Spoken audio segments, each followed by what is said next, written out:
This is a photo of one of our models. It's now overexposed, and now it's underexposed. And welcome to this lesson. It's a lesson that's all about exposure. Action! Let's do the video in two parts. So this is part one, where I introduce to you what exposure is and the elements that control exposure. And in part two, we're going to dive deep and very advanced topics of exposure. All cameras would require one thing, the ability to detect and be sensitive towards light. And that is where all cameras have a photosensitive element. Let's look at the first generation of cameras that were created. These are called plate cameras. When exposed to light, these plates with chemical on top of them would interact with light, and hence an image is etched. Now let's look at a slightly more modern camera, the film cameras of the 1960s and 1970s. They use films. Similarly, instead of coating chemicals on a plate, which is big and cumbersome, they are coated on film-like materials, hence the name film. You see, the chemical that is coated on the plate and the film, you cannot adjust the sensitivity, which is why when it comes to plate cameras, you either get more light coming into the plate or longer amount of light hitting the plate. And when it comes to film, good news, you can actually change the film to a more sensitive film. That is why you have ASA 100, ASA 200, and ASA 400 films. The higher the ASA, the more sensitive they are towards the light. And that is why when it comes to a darker location, you need to change film. And the problem with film cameras is, once you stick in a film, which is say ASA 100, it stays in there until you finish the film. So it's kind of troublesome for you to pull out a film, keep it somewhere, and then insert another film. And hence we have a digital camera, where the light sensitive element is the sensor here. The good thing about this sensor, because it's electronic, you can adjust the sensitivity of this sensor at any time that you want, just by changing the ISO value. Fundamentally, three things controls the brightness or darkness of your photo. The first one is how much of light that is hitting your photosensitive element. Let's call it the sensor. The second one would be how long you expose this sensor to light. And thirdly, how sensitive this sensor is. How long you expose the sensor to the light. That is controlled by this thing called the shutter. You see, the shutter is required in the film cameras to cover up the film, so that it's not constantly exposed to light. Only when you click on the shutter release button, the shutter will open, expose it to light. So it is how long that the shutter opens. So shutter speed typically is measured in seconds, or a fraction of a second. This is how they look like. In this case, it's 1/30th of a second. And this one here is 1/4000th of a second. So if we take a second and chop it up to 4000, this is just gonna be that fast. So this is what we call a very short exposure. And this one is half a second. So you're exposing your photosensitive element up to half a second when you use this shutter speed. And let's now talk about the second element. Now in photography, that is called the aperture, which is located in your lens. So it's kind of easy. This hole is small, you get a sharper picture but a darker picture. And when the hole is bigger, you get brighter picture but blurrier picture. So here's the thing that I like to share with you, how you remember this. The smaller the hole, or the smaller the aperture, the higher the f value. Whereas a bigger aperture, a bigger hole, will have a smaller value, kind of like IQ. The higher your IQ, the sharper you get. And the lower the IQ, the blurrier you get. So in film cameras, where you cannot easily change the sensitivity of your film, because you have to finish the whole roll, photographers back then used the aperture effectively to manage how much of light coming in. So the aperture was used to control how much of light, but not so in the new and modern digital camera. Because the digital camera has an electronic sensor. You can easily change the sensitivity of this sensor anytime that you want. You shouldn't be using your aperture that much to control light. You should simply change this value called the ISO value. And Miley on Disney, one of our most loyal subscribers, you are totally correct. It's pronounced as ISO, which in Greek stands for equal. So how does this work now? Because this is electronic, you can adjust the camera to be more sensitive by increasing the ISO value.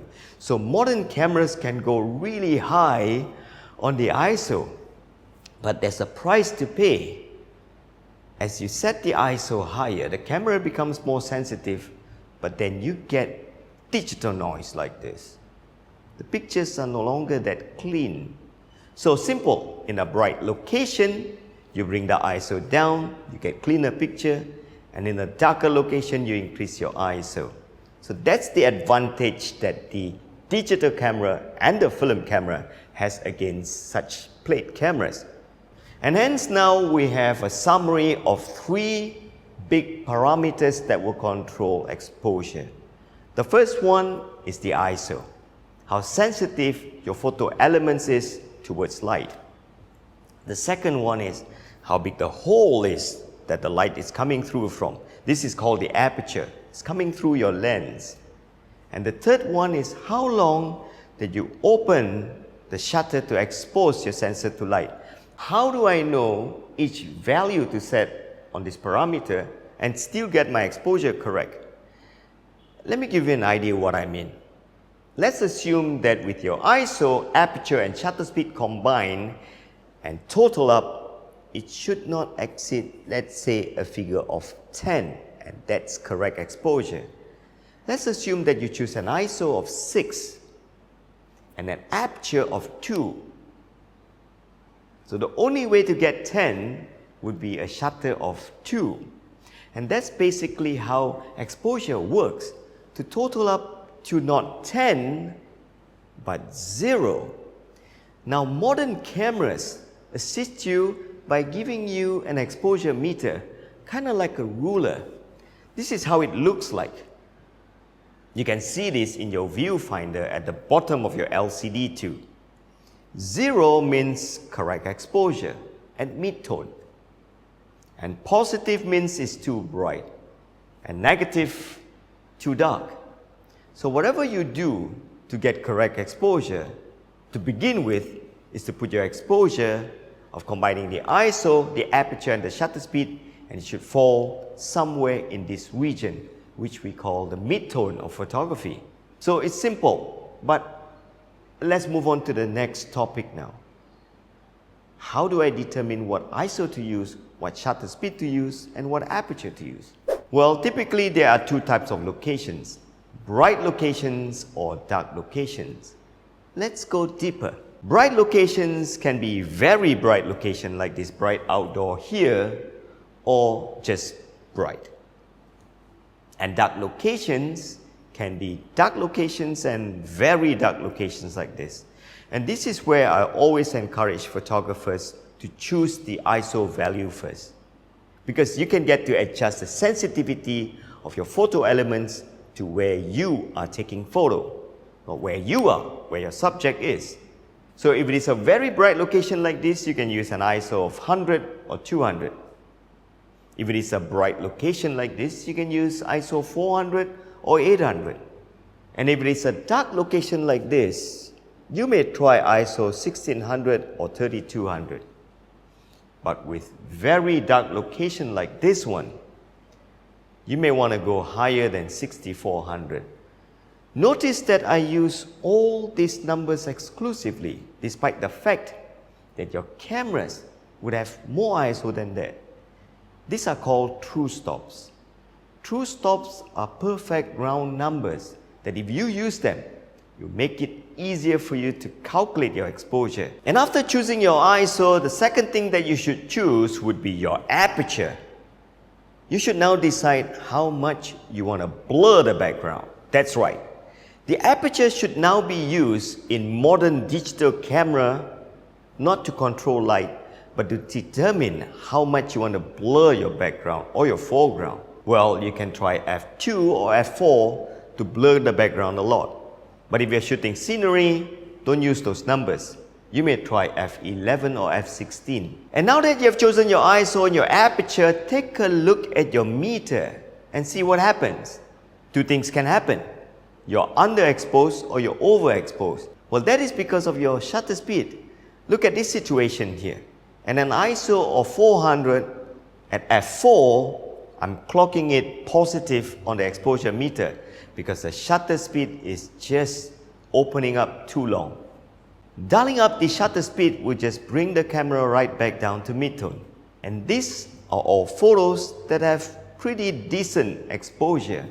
And notice that I use the word decent because there is no such thing as correct exposure. Because exposure is kind of artistic and a range. You can actually be slightly underexposed, that gives it a moody and sad feel like this photo here. Or you can be really bright and still not overexposed like this photo here. Very cheerful. So here's the simple rule to know whether you are correctly exposed or overexposed. Our eyes seldom see highlight. In fact, we never do because we have eyelids. If you were to turn to look at the sun, you would just automatically close your eye to protect your eyes from burning off. And that is why highlight is not that recommended. Whereas shadow is acceptable to your viewers because we do get underexposure with our eyes. So here's the thing. Try avoid getting highlight on important parts of the photo. Example, like the subject's face. So this is called overexposure. Whereas this is not overexposure because the background is not that important yet. So before we finish off part 1, this would be the correct sequence of how you set the exposure parameters of your camera. ISO first, aperture second, and then shutter speed. Use your shutter speed to obtain mid-tone on your exposure meter. However, some of you may be action photographers or sports photographers where the shutter speed is important to freeze motion. Then choose your ISO first, followed by your desired shutter speed, and then use your aperture value to obtain mid-tone on your exposure meter. So I hope that you subscribe to our channel and head on to our website where we have a lot of e-learnings there, and I hope that you support our e-learnings. Thank you. My name is Andrew. And in part 2 of this tutorial, I'll be sharing in detail how modern digital cameras exposure sensor and meter works. What is dynamic range and how modern cameras boost the dynamic range. And you also learn how to calculate exposure like an advanced user. I'll see you in part 2 then.